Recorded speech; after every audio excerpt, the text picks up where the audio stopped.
Good morning from China. Welcome to our first episode of In the Blend, the podcast. The podcast. My name is Marcela. I'm from Chile and I've been here for 14 years. Let me introduce you to my beautiful friend Aida. I'm Aida. I'm from Iran and I've been living in China for 14 years. Why we start a podcast, why we are here, is because we live in the blend. We live in China. I'm from Chile. My husband is from Slovenia. We are raising a kid in China, studying in China, working from China, living in China. Right. So we decided then it was a good opportunity to talk about how it is to live in China and live in the mix, in the blend, with so many cultures all the time. Right. So we have had our babies here, we got married here, we have been working all these many years, and we have had so many experiences that we would like to share with you. Starting from like why we came to China, like when we came to China. Marcela, How? which year did you come to China? I arrived in China 2011, and I arrived to Hefei. Hefei is the capital city of Anhui province, and right now we are living in Xiamen, in the south of China.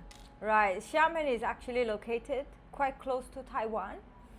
So funny thing is that when we look from the sea, we can see Taiwan. Yeah, right. we are very, very so near. we are very close to Taiwan, and that's where we are located. It has about 3 million population. The island Xiamen is an island, and it has a few districts. So that's where we live, and And we want to talk about our life here. Yeah. So I would like to ask you, like, when did you arrive to China and why you came to China? All right. I was about 25 or 26 years old, and I finished my master's in Iran. I studied linguistics, and then I was like, okay, it's time to, explore the world. I had a month in China before I decided to move. So I did a few, cities. I traveled a few places, and I kind of liked it. I thought it's a different world. It was Yeah. completely different world from where I'm from. Exactly. And then my father has a business here, so he kind of told me to go and help him with the business and learn some Chinese language. I'm a language freak, so I really, really wanted to learn Chinese and see like the differences. What is this language? It's so different from all the languages, right? It's very different. So that's when I arrived. It was 2012 when I arrived, and I arrived directly to Xiamen. So you're being a Xiamenese. Of course, all all your the life? time. Yeah. Okay, that's nice. Yeah. That's nice. I came to China to study Chinese first with a scholarship from the Chinese government. So I studied Chinese for 2 years, and then I went back to Chile for 1 year, and I decided then it wasn't enough. So I decided magnet the took you back. I was like, it wasn't enough. 2 years is not enough. I want to go again and see what else China has to offer. Right. So I applied again for another scholarship, and I came to do my master degree to Xiamen. Yes. To Xiamen Xiamen University. University. It was a very funny story actually, because I remember that at the time I applied for 2 scholarships. One was for Shanghai University, and the other one was for Xiamen University. And I got the one in Shanghai University, and I was like super happy because it was the best school, right? But I was a little afraid of some things. Like Shanghai is a very big city, and I know that it was a lot of pollution, and I was happy to go there for sure, but I was like, what happened with Xiamen? Because I was also accepted in Xiamen. So I remember that I called the embassy and I said like, oh, I'm accepted in both schools. I would like to go to Shanghai. And they told me, okay, call on Monday. I was like, perfect. I was in the office at the moment. I was working for Confucius Institute in Viña del Mar in my city in Chile. So I remember that I was in the office after that call, and a Chinese person came in asking for classes of Spanish classes. And I was like, no, we don't teach Spanish, we just teach Chinese. I was talking to this person, and I asked him like, where are you from which part of China? And he told me, I'm from Xiamen. And I was like, oh, you're from Xiamen. I just got a scholarship from Xiamen University. And he said, oh, Xiamen, the most beautiful university in China, the most beautiful actually campus. it is. Yeah, Xiada is very beautiful. So that was an odd coincidence, right? And I was thinking about it. And then when I was going home, I took a bus to go to my city. And next to me sat down a Chinese woman. Super weird, like what is the odd, right? And I talked to her like, oh, from which part of you're from and blah, blah. And she told me, I'm from Fujian. Fujian is the province of Xiamen. And I was like, from Xiamen? And she's like, oh, yes, I'm from Xiamen. And I'm like, how is Xiamen? And she was like, oh, Xiamen is the most beautiful city in China. And then I arrived home and I sat down, I opened my computer and I typed Xiamen. And the first link say the most livable city in China. And I saw, remember Huangdao Road? Then it's a road next to the ocean full of palm streets. And I was like, I want to live there. Yeah. So I never called the embassy and I came to Finish, you Xiamen. made your decision. I made my decision and it's been like what, 10 years, 12 years almost in the city? Yes, it's actually called the Garden on the Sea. On the sea, right? Yeah. And it really looks like a garden on the sea. Yeah. It's very green, very beautiful, and And it's a very nice city to live. I would like to know, Aida, how was for you coming from Iran, arriving in China? Do you remember that first week or that first day? Of course, I remember. I was actually amazed. I knew and I always thought that China is very kind of advanced in many ways. I mean, you see skyscrapers so tall in China that you don't see it in many places, especially where I'm from. And so I also enrolled into Chinese language in Xiada, the same university. But I always thought that even the method, the way they teach Chinese is going to be very advanced. I imagined myself having an iPad given by the university, and everything is so advanced, everything technology and all.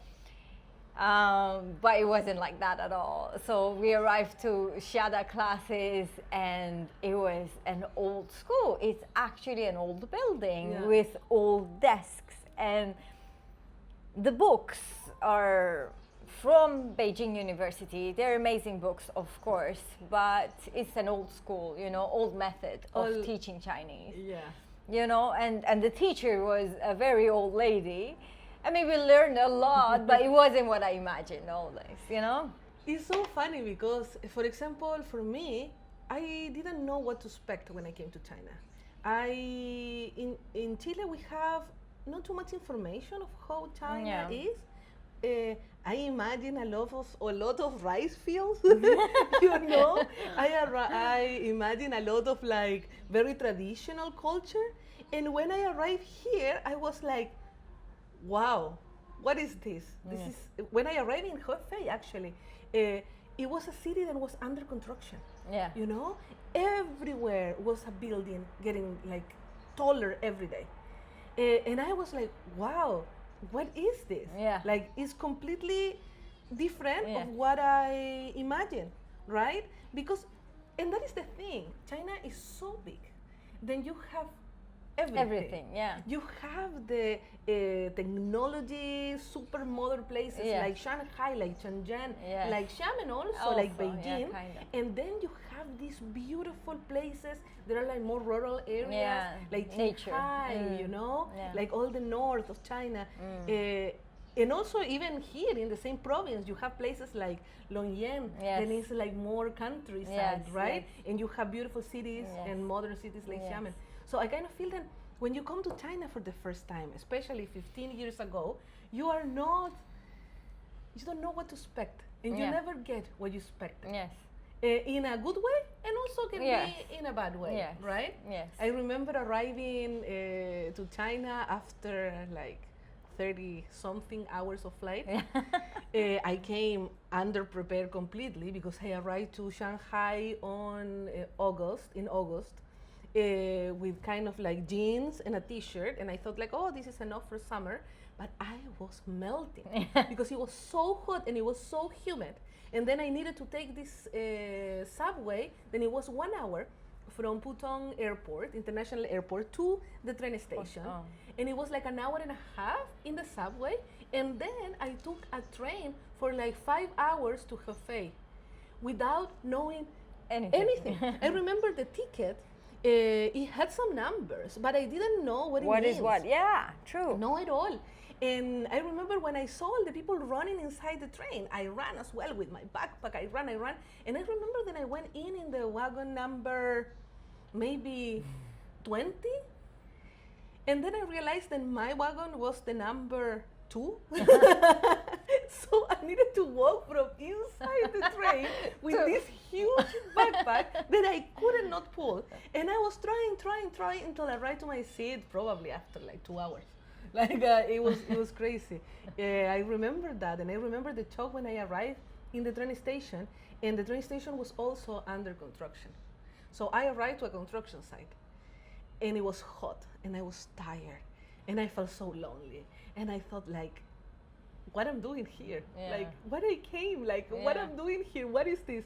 And I remember then this man came to me, and he looked at me, and he said, university, and I'm like, Yes. And he took me to a car, put me inside the car, and the car started driving. And I'm like, wait a second. I'm in a car that I don't know who is driving. I just went in because a guy told me university. Please don't do that when you travel to another country. But actually the guy Took you to the took me to the university. That's right. And everything was fine. Because China is very safe. Yeah. It's very, very safe. Still, don't go to cars that you don't know. But Yes, that's true. Yeah, it's, I mean, arriving to China, it has difficulties because of language. I mean, not being able to read the ticket is a thing, you know, you might just not know which wagon you have to go. And these are things that you will have to learn slowly, you know, it wouldn't happen overnight. It's difficult. And a little disclaimer, my first language is not English also. Yes, like we should talk about this. We're both we don't have our first language is not English. No, and I will make mistakes, yeah. and my pronunciation will be off, Yes. and I will say in instead of on or Yes. ad. Or I will make mistakes. We're going to make a lot of mistakes, but that's okay. That it's okay because we're in the Actually, band. you know that a lot of people, most of the people speaking English is not their first language in the world. So we're still communicating very well. Let me talk about also Marco, our friend, our very Marco. amazing friend behind the cameras. He's helping us. He's the engineer of our podcast. So, Hello, yeah. guys. Of this project, and we are very excited to start talking. We are excited. We are gonna talk about everything here. We are gonna talk about how is our life, daily life, how is to be married with a person from another culture, how is to be raising kids in China, how was to have kids in China. Our kids were born here. How is to work in China, to make your business, to be able to stay. China is not an easy place to just go and live. Yeah. You know, it's not a place that you can just go and live because visas are very strict. Yeah. It's not very easy if you don't have a working visa or a working paper. Permit, you cannot yeah. stay. It's not maybe in another countries that some people just stay. Yeah. Here in China, you cannot stay. They go to your house. It's and they not find that you. easy. And they Actually, say, like, visa is a big goodbye. issue. It's a headache. It is a headache. Really, it gives a lot of stress sometimes to people having to do their visas. And yeah, after COVID, I mean, we're going to talk about COVID years yes, too, of because course. those were the years that was very difficult. Being a foreigner, especially, we couldn't get out of the country. So many things. So we're going to talk about those days too. And yeah, basically our lives. And we would like to hear comments of people that lived in China or maybe thinking about moving to China or are living in China. Their difficulties, their happy memories, or whatever they have, we will be very happy to read them, right? Exactly. I want to hear as well of what your idea about China is. Now with all social media, you can see a lot of people living in China. You can see many things, and I feel that people outside understand a little more what China looks like. And one of the things that I think that I love the most about living here is one, the safety. It's really safe. Like when I say really safe, it's not that safe because you walk in the street and nothing will happen to you. It's really safe that you can leave your things on the street and no one will take them. Yes. You know, For sure. that safe it is. Also raising kids. Exactly. You know, it's very easy because you feel safe for Exactly. yourself, for your kids, for your family, home, everything, And it's belongings. And it's a very friendly kid place. Before having a kid, I didn't realize that. My daughter is 2 years and 3 months old. And one of the best things is like everywhere you can find a playground. Everywhere you have a safe park where the kids can run and run. And everywhere is a ayi, there is a little auntie that it will like look to your kid and like try to talk and offer you help. Yeah. And when you are in a rough spot, like when your kid is screaming and you are like, someone will come to say, oh, it's okay, xiaopongyou. People are no very problem." helpful Yes, here. it's very Yes, helpful. in many ways. I want to know, Aida, I know, but I want that you tell everyone that is looking. I want to know about your family. About your family here in China. In Xiamen. In Xiamen. Yes. So we have a 7-year-old daughter, 7 and a few months. She is second grade. She goes to international school in Xiamen, and my husband is João. He's Portuguese. He's from Portugal. He's been also living in China for many years. I guess now it's 17 years or 18 years.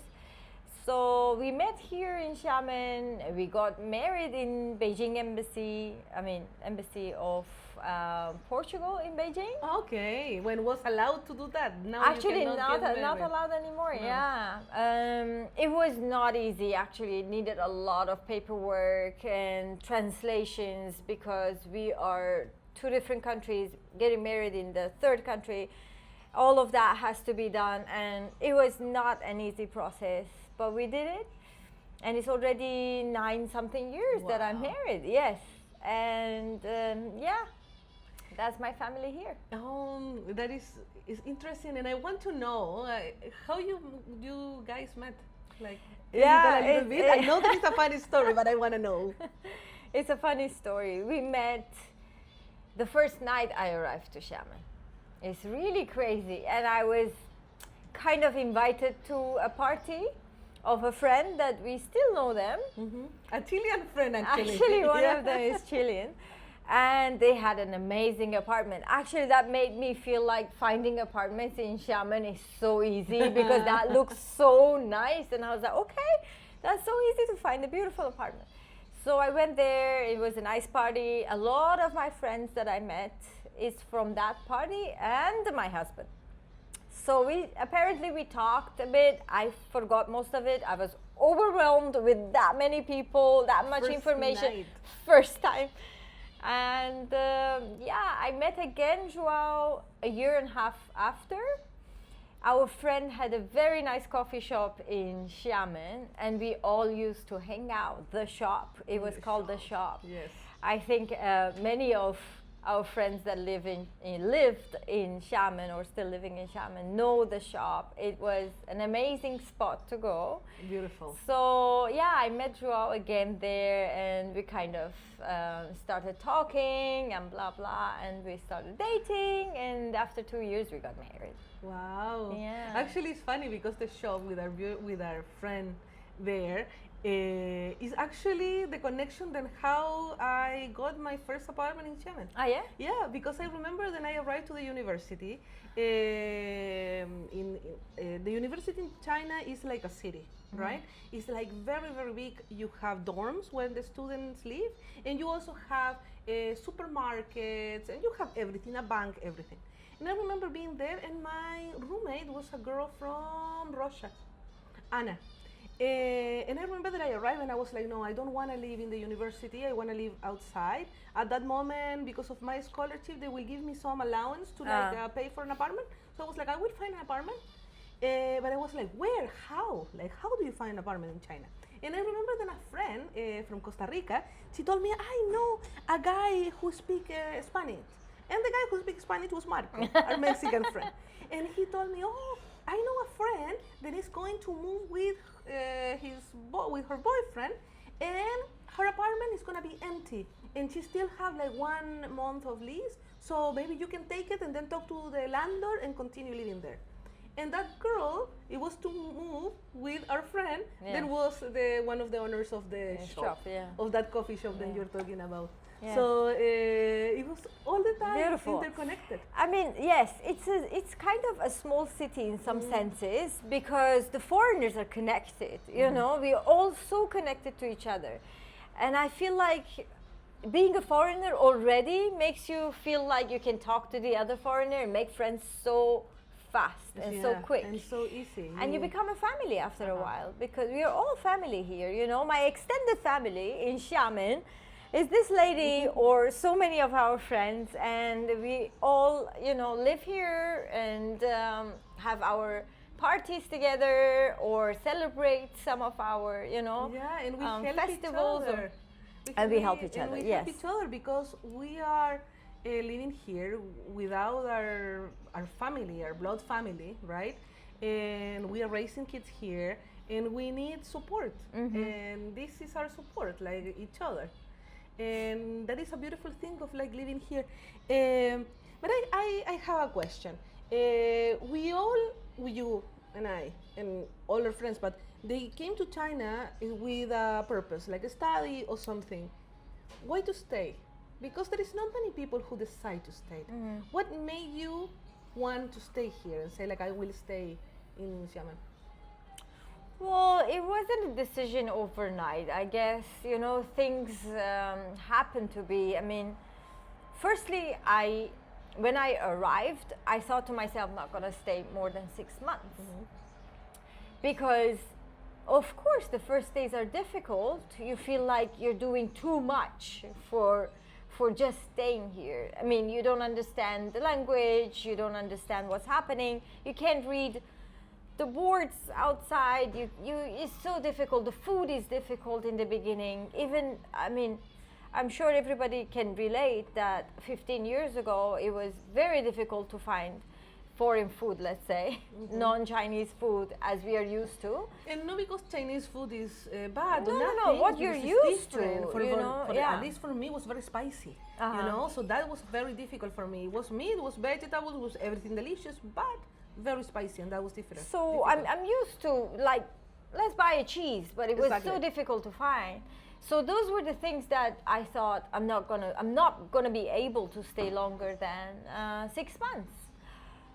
But after a while, you get to see the beautiful things in this country and how comfortable you feel. You know, you fit in quite quickly, you know, and then things led to another, and I got married and I got kids and all, and I even felt more comfortable. I can tell that here I am super comfortable. It's an easy life. We will talk about it, how life is, how the kuaidi or deliveries work, how online shopping works. Very convenient. And so those are the things that, you know, keeps you. And found that spot, you know. For me, I also feel that I found that comfortable place that I can be myself. And I can work, and I can also. And I can learn, and I can be here and be myself and feel so safe. I studied journalism in Chile, and always was like a dream of mine to be able to travel. I never imagined that I will come to China. I never. If you ask me, like, I never thought that I will come to China. But once I arrived here, I started looking, and I was very curious about everything that was around me. And I really like it. But so many funny things, like, I remember when I arrived in Hefei, we didn't have smartphones. I had like these little phones that you open. And now you can take a picture and translate things. Yeah. But at that time, Yeah. no. At that time, you had like a little book. Yeah. Then you can find your word and try to Dictionary, translate. yeah. I couldn't not speak English Yeah. at all. Oh, yeah. So, You also no, didn't speak English. Yeah. I came only with Spanish, and I knew how to count from 1 to 10 in Chinese and say hello. That was my old Chinese, and my English was no. I would say like hello, Wow. maybe. And I learned with a beautiful group of people from all over the world, and that was amazing because now I can understand all the accents. So I you feel learned English in China. in China, yeah, with some With friends your from friends. the States, with some friends from Australia, with some friends from Africa, with some friends from Indonesia. Everybody helped me. I will always remember the first approach that I had with my friend Bishop from Antigua in the Caribbean. And he told me, Marcela, don't worry, you just speak. Don't worry if you're speaking wrong, don't worry if you're speaking well, don't worry about the grammar, don't worry about pronunciation, you That's just right. speak. Yeah. And I feel that he helped me a lot, and I can communicate. I hope that you're understanding what I'm saying.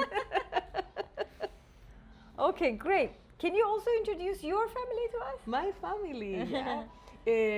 My husband is from Slovenia. He's also in the blend, right? Because Yeah. he was born in Serbia and he grew up in Slovenia, and his name is Dejan. We met during COVID. He came actually to China during COVID. It was his first experience rare, in China, huh? 2020. He arrived in China when we were in the middle of the pandemic, and he arrived to work because he works for different type of factories, building machines. So he came to Xiamen to do a project here, and I remember then one night I decided to go to see our friend Manu, a Spanish friend that has a Spanish restaurant here in the city. I remember that I decided to go because it was a Friday night, and I never went out. I used to go out on Friday nights because Saturday mornings I used to work very early. So I never go out on Friday nights. But that night I had a meeting with a client in Argentina. So I needed to be awake because it's 12 hours difference. So I went to Manu to see him, to spend a little bit time, and then come back to my house and be able to have this Zoom meeting at 10 o'clock at night. And I was there, and Dayan was sitting in a table, and we kind of like say hello. See? And we Foreigner start to talking, foreigner. foreigner to foreigner, talking a little bit, and it was like matter of minutes that I was like, wow, and I felt this thing inside, you know. And I say bye bye, goodbye, and then the next day he invited me to have dinner. We went for dinner. We started hanging out, and That's it. a year later, we welcome our daughter, and we say that we are married. We are married. We still don't sign the papers because the same thing, we cannot get married in China. But yeah, we are planning to get married either in Chile soon or in Slovenia. We need to go, but we have time. Yes. Very nice, very nice. Okay. So let's talk a little bit about the podcast and the things that we are gonna be talking about. Yes, Okay. yes. I think a wonderful topic will be like, of course, family, our kids, experience like the doctor, going to the doctor in China, also about food, the things that we are being learning about each other. Ida, I cannot remember how we met. Do you remember how we met? No. I don't know why I cannot remember that. Is the city of Xiamen again. Because I remember how I met Marco. I remember clearly Me how I too, met actually. Marco. For Marco, But I also remember. I don't remember how I met you. I remember that I saw you in a wedding one time, and I remember that our friend Luis always talked about you because he was very good friend with Joao. Yes. And always talk about you, and I was very good friend with Luis, but we never met. I don't remember. Did we met? I know that we had another friend in common that introduced us. Introduced yes. us. Luis one time said, Aida, you want a friend, right? Because I really was looking for a friend. Marcela can be your friend. That's I remember. And I was like, yes. She was like, she speaks perfect. You can be she's very nice. And that Okay. Cassie is this girl from the States that I met. I don't remember. I also don't remember how I met remember Cassie. when we went to a concert or something, and she was there, and it was like this first love, you know? Yeah. Like we fall in love like friends in a second. We met each other and we were like start laughing, and then we hang out every day for like the 2 months that she had left in China. Yeah, you yeah. know, and we hang out Very short every time in day, China, and yeah. she told me about Aida, and she said, Aida is a very cool woman from Iran, very cool woman from Iran. You need to meet her. How is possible that you haven't met her yet? Yeah. And you live very near, because we used to Really? live like 2 blocks away. Yeah. Yeah, so I remember our friend Luis told me that Marcela is a very cool girl and you guys can be very good friends. And yeah, And I that mean, we happened. used to meet each other here and there, but not hang out as much. I don't remember. I remember that I saw you one time in a wedding, and then we started hanging out a lot. Yeah. I don't remember the middle part. I don't remember the middle part actually. And we met, and little later, you found out that you were pregnant with Sophia. Yeah, also. That wasn't Sophia. Can we tell that story? That is very funny. Yes. It was Manuel actually. So when I was pregnant, so in China, it's illegal to tell the gender of the baby, Yeah. right before birth. I mean, you have to give birth to know what is your baby. I mean, nowadays it's getting better. I heard it's still it's not anymore that strict, but at that time it was very strict. They have the one child policy for many years. Now it's already gone. So that's why maybe, or for the historical reasons, I mean, there were so many things behind this regulations that they It put. was a way to protect women as well, Also. because in Asian cultures, many times before, not now, families wanted first a boy. Yeah. So Farmers, let's say, exactly. or those people who were working on fields, they want they the needed first boys, born yes. to be a boy. So it was a lot of selection. That was many years ago. So in a way to protect women and protect the child, they decided to like don't say what was the gender. That is also okay, because when you are like waiting for a kid, A you lot don't of people care. actually in the care. rest of the world Yeah. do that. They keep it as a Exactly. surprise, Yeah. and you know. And many times you want to know because you want to prepare things. Also. In my case, I wanted to know. Me too. So with Dejan, Yeah. we traveled to Thailand and we did a echo there, and we knew that was A loose. girl, But yeah. just because we wanted to like No. superficial things, Yeah. like paint the room. you Yeah, know? yeah. Same for us. I mean, I just wanted to know. I was curious. That's it. You know, you really want to know, and you want to find names. Name takes a long time. Really. Name is so difficult. So difficult. So funny thing is that when I found out that I'm pregnant, we talked about some names, and I don't know why, but in our head we thought we're gonna have a daughter. So we named her Sophia, and it was perfect. I loved the name. My husband loved the name. We were both very happy with the name Sophia. And we talked about her. Of course, couples do, you know, you're like, oh, Sophia, how's Sophia, or what? And then I went to doctor with my mom to check, to see if they will let me know what is the gender of the baby. And she kind of did an ultrasound in her private room, and she told me it's a boy. And okay, I was like, perfect, no problem.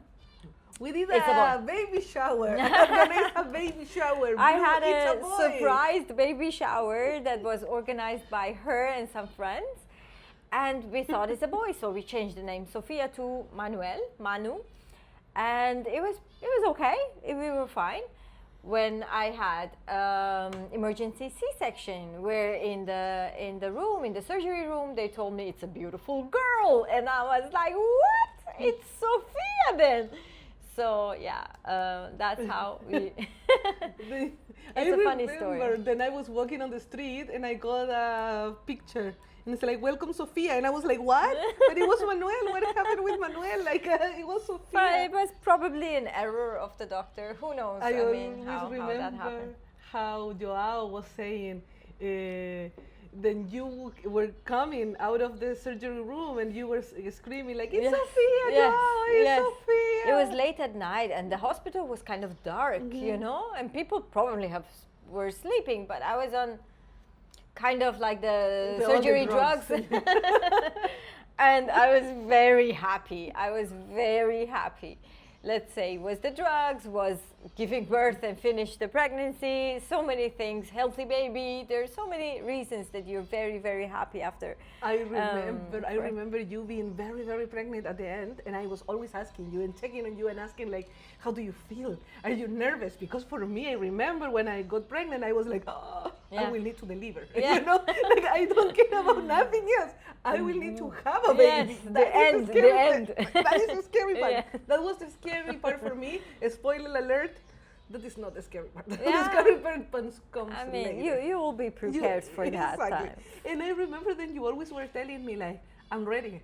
I'm ready. I'm ready. At to the have end, the you're baby. like, enough is enough. Yes, enough you know? is- 9 months is too much. Actually, it's 10 months, is yeah, it? it's 10 months. 10 months. Right. How much you can like stretch yourself. Exactly. For me, it wasn't 10 months, but for me, it was 7. Yes.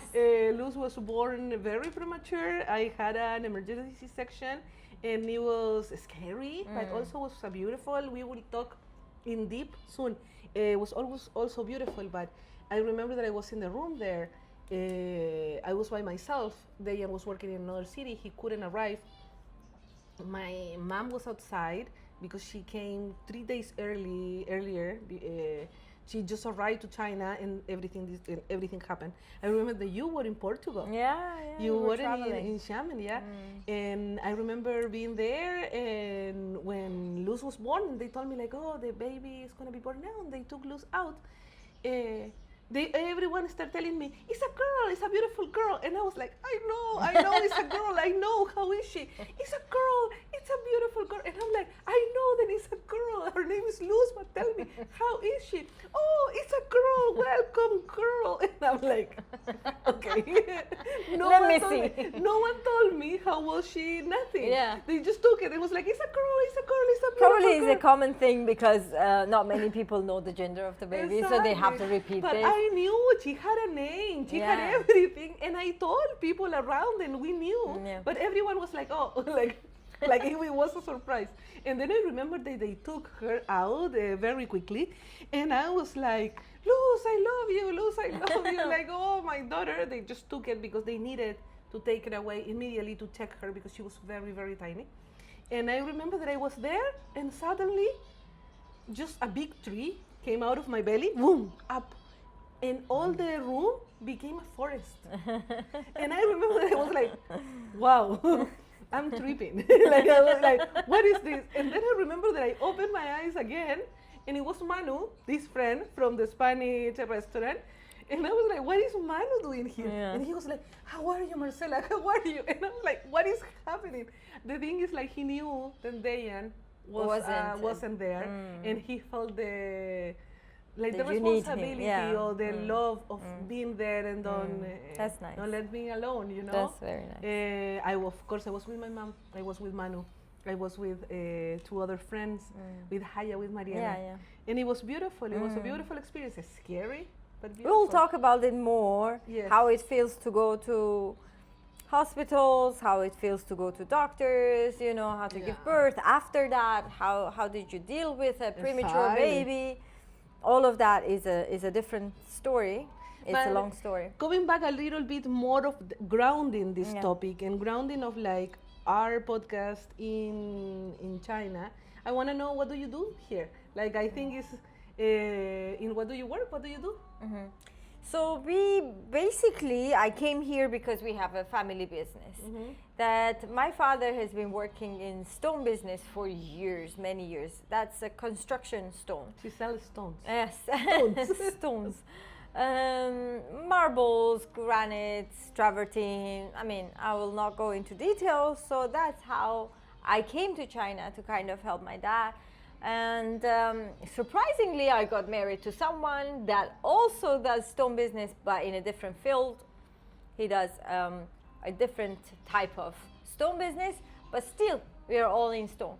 And that's what I mainly do. But of course, being in China, it always requires you to kind of get into other businesses too.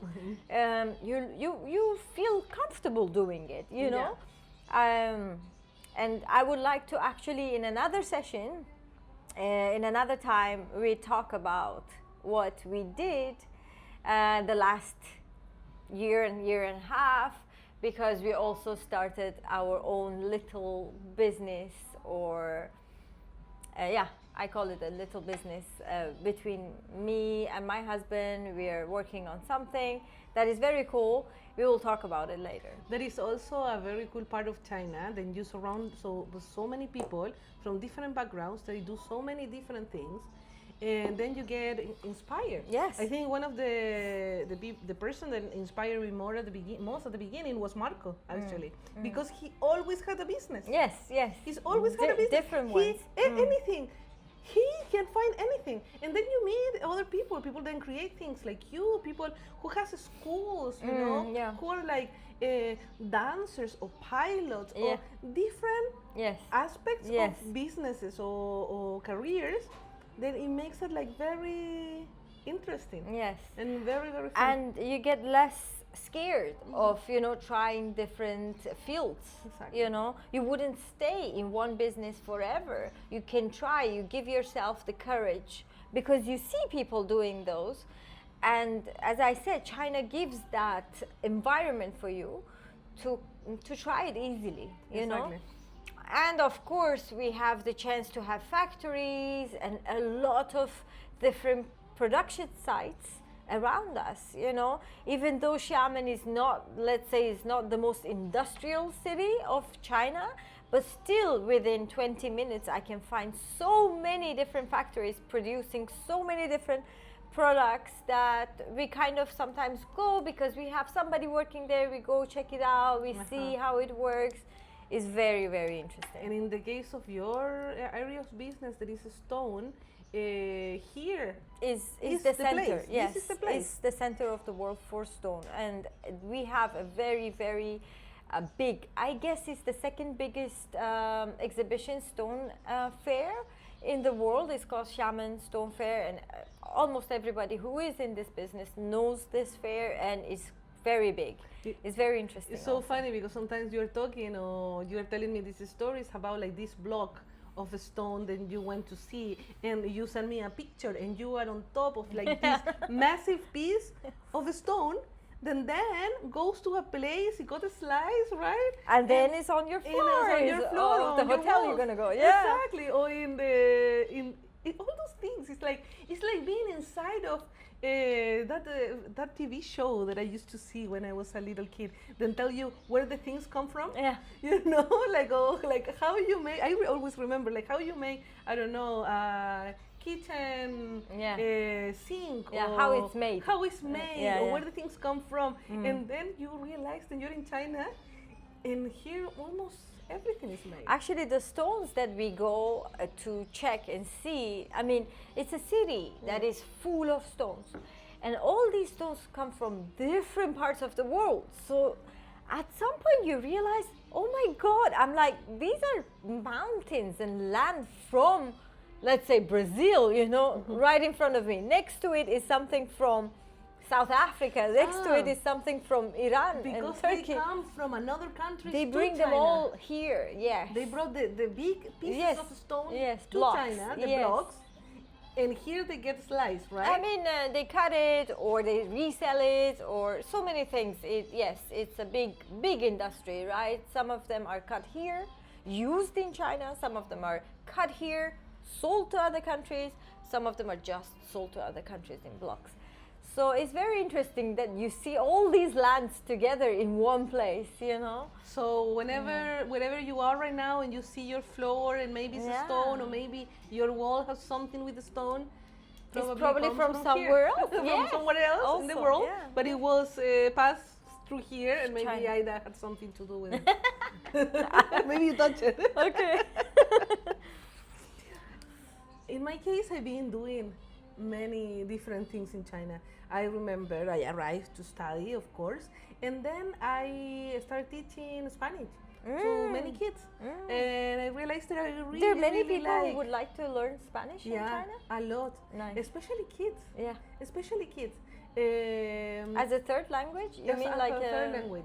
Yeah, because China put a lot of emphasis in education. Yeah. Okay, that is something that maybe not too many people know. Yeah. But since kids are very young, it's very important what you're studying, and it's very important to have extra classes and extra lessons and have a tutor and everything. Yeah. So I remember that I started teaching Spanish to little kids, and it was so much fun. It gave me so much joy to work with kids. It was a very fun experience. And then before the pandemic, I remember, I was, okay, what am I gonna do with my life? I cannot continue teaching Spanish forever. I want to do something with my degree, what I can do. I was thinking to go back to Chile, actually. I was thinking to come back to Chile, and I got a job offer, and I was like, oh, maybe I will take it. And the big problem about just leaving, it was that I have a cat. I have Leon that I adopted 6 years ago. And I started looking how to take Leon from China to Chile. It's not easy also. It's not an easy thing.